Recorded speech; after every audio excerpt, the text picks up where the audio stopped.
Contre toute attente, un vent de changement semble souffler sur l'épineux dossier du Sahara occidental, longtemps figé dans l'immobilisme diplomatique. Récemment, une série de gestes politiques des deux camps ravive l'espoir d'un tournant inédit. Le Front Polisario, rompant avec la torpeur des années passées, a adressé aux Nations Unies une proposition étoffée pour sortir de l'impasse. De son côté, le Maroc s'emploie à afficher sa bonne volonté, évoquant sa volonté de compromis pour atteindre un règlement pacifique respectueux de tous. Pendant que Rabat et le Polisario redessinent leur posture, Alger reste fidèle à sa boussole soutien sans faille au droit du peuple sahraoui à choisir son destin.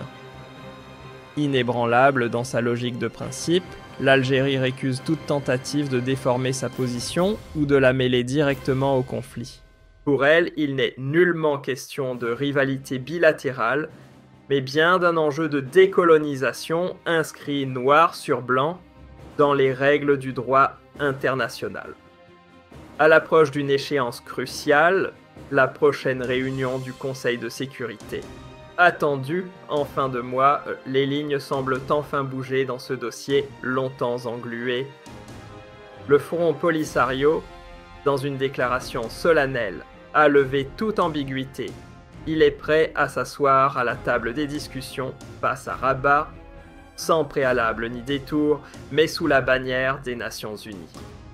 Ce revirement, loin d'être une manœuvre, s'inscrit comme un signal de confiance envoyé à l'ONU en réponse directe à ses appels répétés à relancer le dialogue.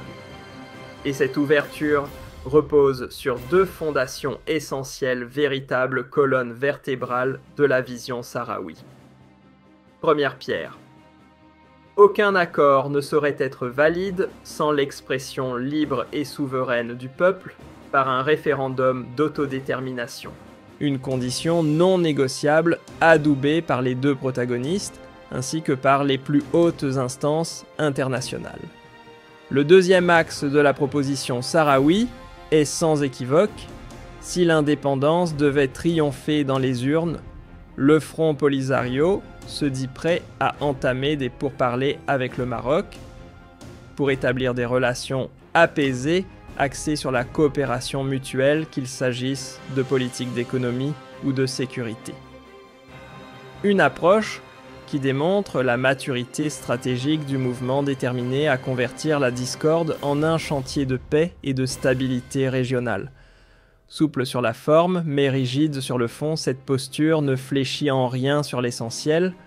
Le Polisario tient à le marteler, ouvrir la porte au dialogue, ne signifie en aucun cas valider le projet marocain d'autonomie, qu'il qualifie sans détour de proposition sans avenir, contraire au texte des Nations Unies et aux principes du droit international sur le droit des peuples à l'autodétermination.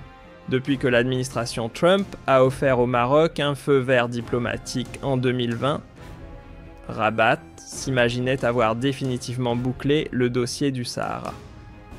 Mais la réalité géopolitique capricieuse comme toujours en a décidé autrement.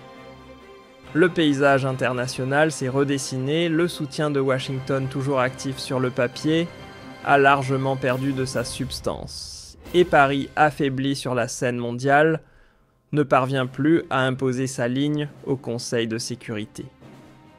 Pendant ce temps, l'Algérie, malgré les assauts réguliers de campagnes de désinformation ciblées, poursuit son chemin sans dévier, sans jamais dicter la conduite des Sahraouis, elle leur réaffirme son appui inconditionnel, tout en refusant de jouer le rôle d'arme diplomatique entre les mains d'autrui.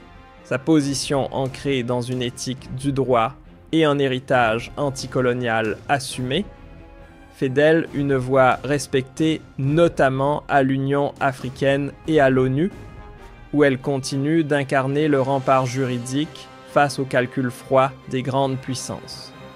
Dans le vacarme médiatique orchestré par certains organes de presse marocains, la carte du Sahara occidental continue d'être redessinée à coups de discours expansionnistes et de visuels qui cherchent à faire passer l'occupation pour une normalité géographique.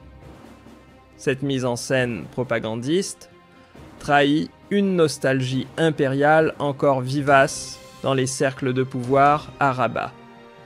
Pourtant, la logique géopolitique reste inflexible. Aucune issue pérenne ne pourra émerger sans l'accord explicite des Sahraouis et sans que l'Algérie ne soit pleinement impliquée dans le processus. Ce n'est pas une théorie, mais une leçon dictée par les échecs répétés de manœuvres venues de Paris, de Washington ou de Madrid, qui ont toutes échoué à ignorer ces deux constantes. Et si en coulisses quelques frémissements de dialogue apparaissent entre Alger et Rabat, ce serait grâce à des efforts discrets menés par des capitales arabes et africaines pour ouvrir les voies diplomatiques fermées depuis longtemps. Toute avancée vers un apaisement réel entre Alger et Rabat reste suspendue à une condition non négociable, que cessent les provocations marocaines et que soit pleinement respectée la souveraineté de l'Algérie. Le pays n'a jamais fermé la porte à une réconciliation, mais rejette catégoriquement toute paix de façade fondée sur la négation du droit sahraoui. Entre l'attachement de l'Algérie aux principes et la tactique fluctuante du Maroc, le fossé reste béant. Pendant ce temps, à New York, les grandes capitales s'agitent. Washington et Paris mijoteraient un projet de résolution censé relancer le dialogue. Pourtant, selon plusieurs analystes, le texte en gestation frôle la ligne rouge, il placerait le plan d'autonomie comme unique voie possible, ce qui reviendrait à trahir les résolutions onusiennes et à vider tout le processus de sa substance. Le front Polisario n'a pas tardé à réagir. Si l'impartialité est sacrifiée, il n'y aura rien à négocier. La neutralité, rappelle-t-il, n'est pas un luxe, c'est la condition de toute discussion crédible.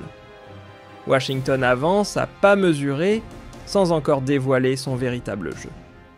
L'administration Biden, visiblement peu pressée de trancher, préfère observer le théâtre maghrébin avant de se prononcer sur ce qu'elle fera du legs encombrant laissé par Trump. Pour l'heure, les prises de parole officielles se contentent de rappeler l'attachement des États-Unis au cadre onusien, tout en prenant soin de ne pas évoquer l'initiative marocaine d'autonomie. Un silence qui en dit long. Ce flou volontaire laisse entendre que la Maison-Blanche souhaiterait se repositionner comme arbitre neutre et non comme acteur engagé. D'ailleurs, les récentes visites croisées de hauts responsables américains à Alger et à Rabat alimentent l'idée que les États-Unis pourraient bien tenter d'endosser un rôle de médiateur discret entre les deux voisins. Du côté de Moscou et Pékin, l'engagement se fait plus appuyé. En se rangeant sans détour du côté du droit à l'autodétermination, les deux géants entendent aussi ébranler la mainmise occidentale au sein du Conseil de sécurité.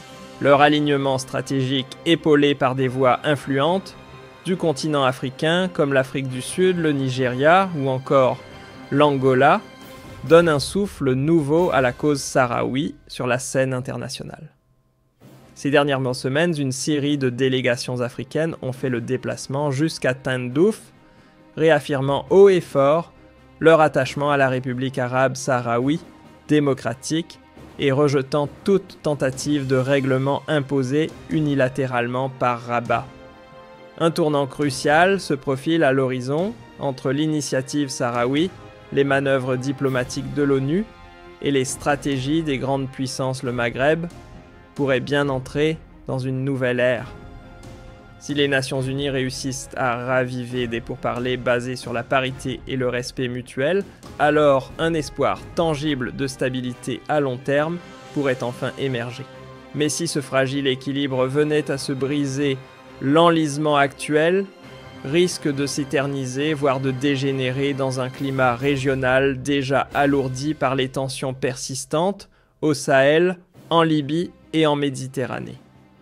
Consciente que la paix durable dans la région ne saurait se construire sans une solution équitable à la question sahraoui, l'Algérie réitère son soutien à toute démarche honnête du Conseil de sécurité allant dans ce sens. En revanche, elle rejette catégoriquement toute tentative de contourner le cadre onusien ou d'imposer des accords parallèles sans ancrage légal international. Ce n'est pas par naïveté qu'Alger avance avec circonspection, mais bien parce qu'elle connaît la musique, les gestes d'ouverture de Rabat, souvent brillants, en apparence, se sont révélés à maintes reprises être des écrans de fumée destinés à calmer les esprits ou à gagner du temps, rarement à changer quoi que ce soit sur le fond. Aujourd'hui, la question du Sahara occidental est arrivée à un point de bascule. Soit un nouveau cycle politique émerge, enfin basé sur la légalité et l'équité, soit on replonge dans une impasse diplomatique bien connue, nourrie de promesses creuses et d'illusions entretenues. Une seule certitude pourtant s'impose après tant d'années de lutte: les Sahraouis n'ont jamais été aussi lucides quant à leurs droits fondamentaux, et l'Algérie, fidèle à son histoire et à ses principes, restera aux côtés de ce peuple pour défendre ce qui n'est pas négociable, le droit inaliénable de chaque peuple à décider de son destin, un droit que ni l'érosion du temps ni la pression politique ne pourront faire disparaître. L'épisode récent autour du projet de résolution américain sur le Sahara occidental en dit long sans doute plus que tout autre événement diplomatique récent sur le bouleversement en cours dans l'équilibre mondial. Ce qui s'est joué dans les coulisses de l'ONU à New York n'avait rien d'un simple désaccord sur un paragraphe ou une mission technique comme celle de la MINURSO. Non, ce fut bien plus qu'un débat de terminologie, c'était le choc frontal entre deux visions du monde. D'un côté, la souveraineté des peuples et le respect du droit international. De l'autre, l'obsession du contrôle, la tentation hégémonique de quelques puissances décidées à écrire l'avenir des nations sans leur consentement. Un duel idéologique au cœur même des institutions censées garantir la justice globale. Ce qu'a révélé cet épisode ne laisse plus de place au doute, l'époque où l'agenda américain dictait sa loi sans contestation touche à sa fin. Désormais, une autre voix s'élève, celle d'un front diplomatique qui refuse l'alignement aveugle. L'Algérie, épaulée par la Russie et la Chine, s'impose peu à peu comme l'un des bastions de cette résistance éthique sur la scène internationale. Derrière ce moment politique que certains commentateurs pressés qualifient à tort de simple épisode conjoncturel, se cache en réalité un basculement d'ampleur. L'ordre mondial n'est plus figé, il glisse lentement mais sûrement vers un équilibre multipolaire. Et la suprématie américaine, qu'elle soit militaire, économique ou idéologique, se voit aujourd'hui défiée non par la guerre, mais par la force calme des convictions. À l'heure où la planète croule sous les pressions informationnelles, les embargos ciblés et les pactes militaires, dictant une seule et même manière de diriger le monde, la triple opposition de Moscou, Pékin et Alger au projet américain fait figure de déclaration d'indépendance collective. Ce geste politique va bien au-delà d'un simple désaccord diplomatique, c'est un rappel que le droit international n'est pas mort et qu'il peut encore servir d'arme morale face aux logiques de domination. En s'opposant à l'uniformisation des rapports de force, ces trois capitales parlent au nom de tous ceux qui refusent de plier. Ce refus n'est pas une réaction impulsive ou passagère, il est le prolongement d'une mémoire partagée forgée par des décennies de résistance à l'arrogance des puissants. Moscou et Pékin savent mieux que quiconque ce que coûte le refus de plier face aux injonctions de l'Occident. Elles en ont fait les frais pendant des décennies. De son côté, l'Algérie ne lit pas l'histoire. Dans les livres, elle l'a écrite dans la douleur et le sang, au prix d'une guerre d'indépendance acharnée contre le joug colonial français. Cette mémoire encore brûlante, cette résonance viscérale, avec la souffrance des peuples dominés, forge aujourd'hui la ligne de conduite d'Alger. C'est dans cette conscience historique que s'enracine sa voix diplomatique forte et constante. Par son action sur la scène internationale, L'Algérie ne parle pas théorie, elle rappelle que la justice mondiale n'est pas une abstraction juridique, c'est une nécessité vitale pour garantir l'équilibre et la paix. Derrière l'étiquette réductrice de conflit local que lui collent souvent les médias occidentaux, la question du Sahara occidental cache en réalité l'un des derniers chapitres non clos de la décolonisation. Ce dossier, loin d'être secondaire, est devenu un révélateur. Il mesure à la fois la fiabilité de l'ONU et la capacité du système international à rester fidèle à ses propres principes. Depuis 1975, le droit du peuple sahraoui à décider de son avenir est pourtant gravé noir sur blanc dans les résolutions onusiennes, confirmées par la Cour internationale de justice, appuyée par l'Union africaine. Et pourtant, ce droit limpide reste en suspens, paralysé par les jeux d'influence, les tractations économiques en coulisses et l'attitude permissive de certaines puissances plus à l'aise avec l'inertie qu'avec la justice, en tenant tête sans détour au projet porté par Washington. La Russie, la Chine et l'Algérie ont lancé un rappel salutaire. La Charte des Nations Unies n'est pas un outil à usage unique qu'une seule puissance pourrait tordre à sa convenance. Leur prise de position commune incarne une ambition bien plus vaste, celle d'un ordre mondial rééquilibré, où chaque pays, qu'il soit géant ou modeste, dispose du même droit à la parole. Un monde où la souveraineté ne se troque pas et où les droits des peuples pèsent plus lourd que les stratégies de domination. Cette vision alternative nourrie d'indépendance et de coopération séduit de plus en plus d'États du Sud global, lassés des décennies de condescendance occidentale et désormais prêts à écrire ensemble les règles d'un nouvel équilibre planétaire fondé sur le respect réciproque. Dans le puzzle complexe des rapports internationaux actuels, la place qu'occupe l'Algérie mérite d'être regardée de près. Depuis le jour où elle a conquis son indépendance, cette nation a fait du non-alignement son fil conducteur, choisissant de porter la voix des peuples oubliés dans les grandes enceintes internationales. Ce choix, de toujours souvent discret, prend aujourd'hui une résonance nouvelle.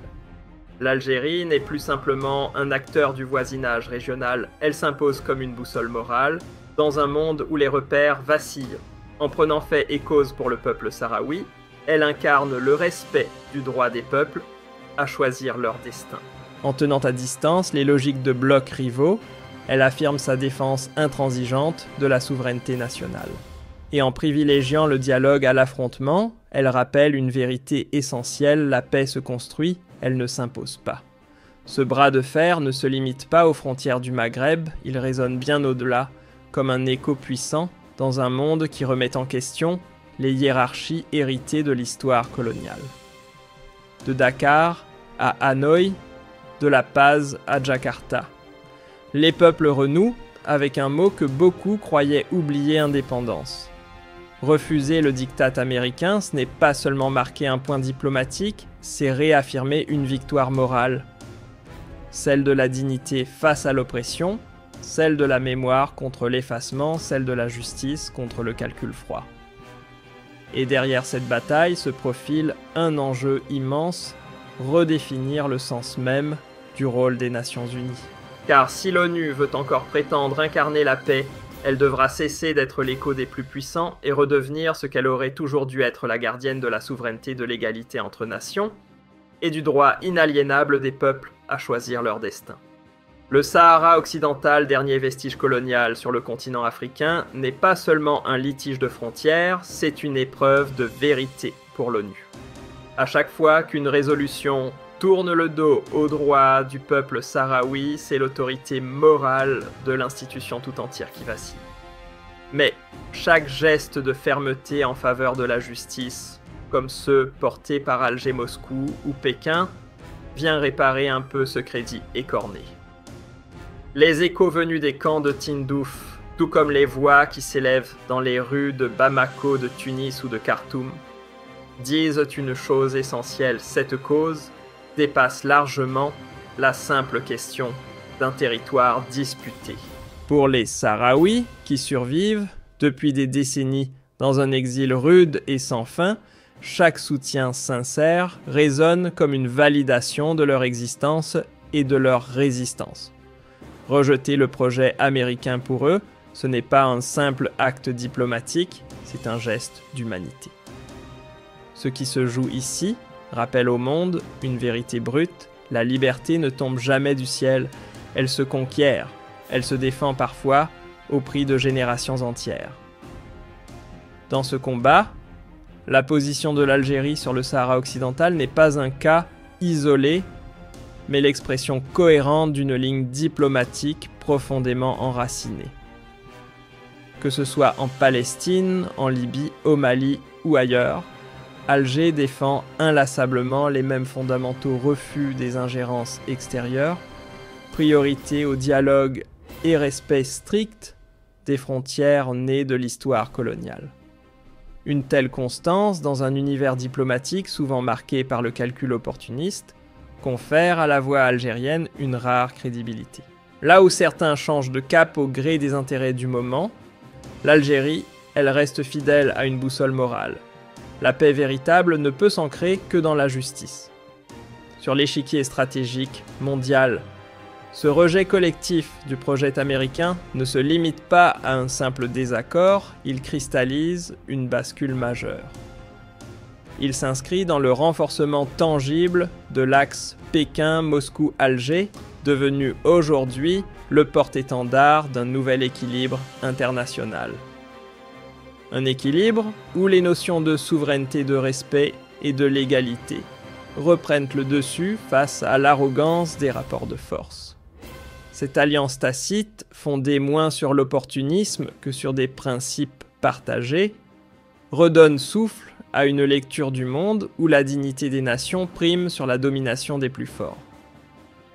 Ce trio diplomatique ne se proclame pas bloc ou pacte officiel, et pourtant il avance comme une seule voix.